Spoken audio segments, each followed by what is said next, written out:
because I want to come. I think it's a much more urgent and immediate problem for Denis to give us some other information about how parents can cope with the situation as at present.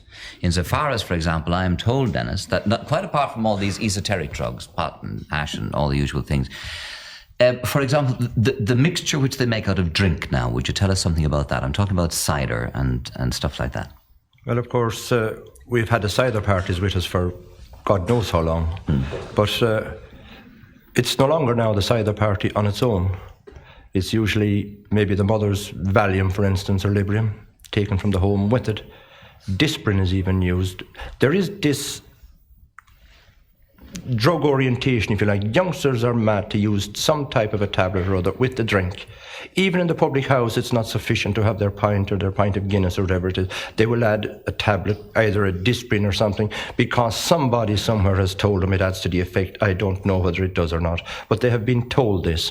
And incidents with cider parties and what perhaps there is a need for an education centre, if you like, for these young people to give them the hard facts of this. We've grown up with the impression that cider is a fairly harmless kind of drink, but in fact now it's not. I would bluntly call cider loony soup, even on its own. I would revert to it as... Even on its own? Even on its own, not to mention putting it with other drugs, you know. So in addition to the cider then, what are they mixing with it? They're mixing the readily available drugs like Librium, Valium, even Disprin. And what effect does this have on them then? It seems to perhaps make whatever they're taking more potent, whether it's in reality or whether it's psychologically or not, I don't know.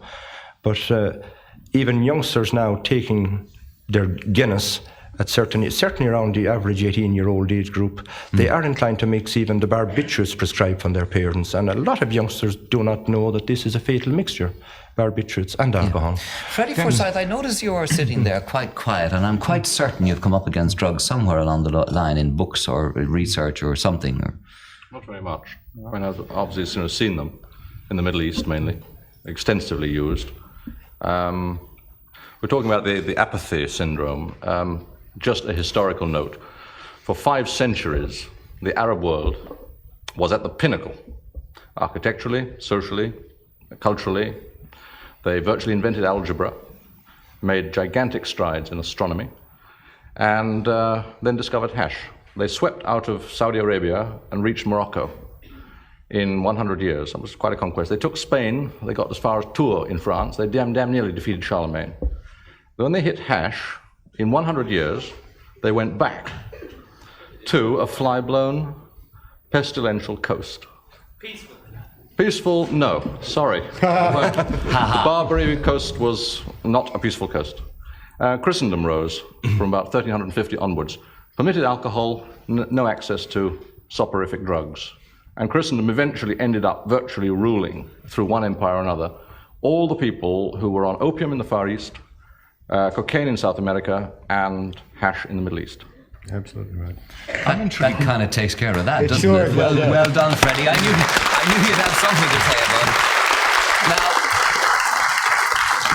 Now, okay, I'll give it another 5 since people seem to be interested. Another 5. All right, Morgan, you wanted to say yes. Dennis mentioned a lack of education, and I was wondering, do people like the Guards and so on get enough support in the schools in terms of educating young people about it? Well, I know Dennis is doing a series of talks to parents and but he around seems schools. to be really a loner in that regard. There is a health education bureau which have a good program for healthy living and attitude to life, etc. All right, yes, gentleman down the end of that row, yes, you wish to speak. Just if I could say a few brief things. We've talked at some great length.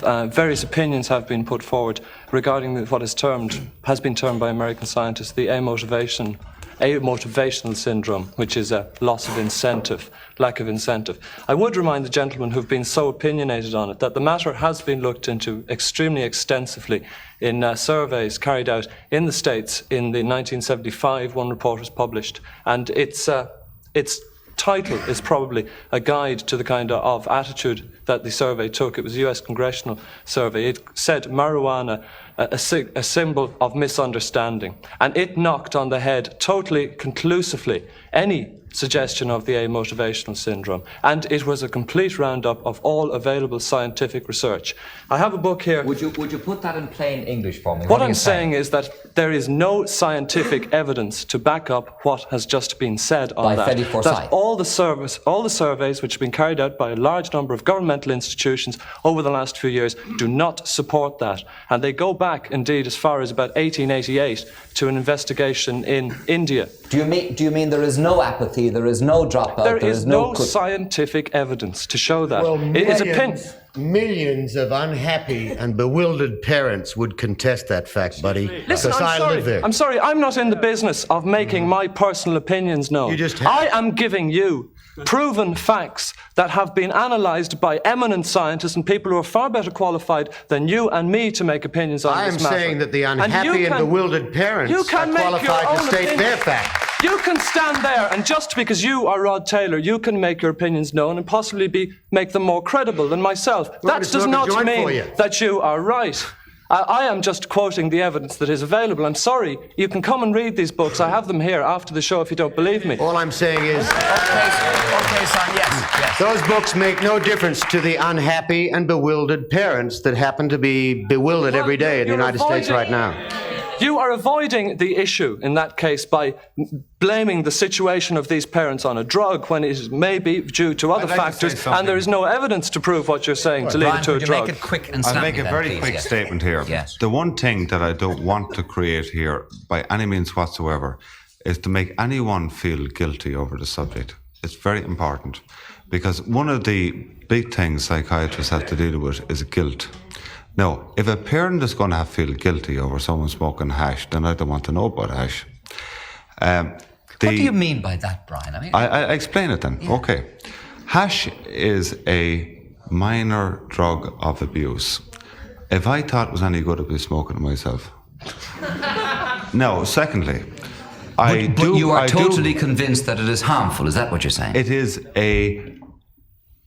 It is not anywhere near as harmful as opiates or barbiturates, anywhere at all. Or All right. possibly, I couldn't really say. I want to do a very, very long survey on alcohol versus cannabis to make that statement.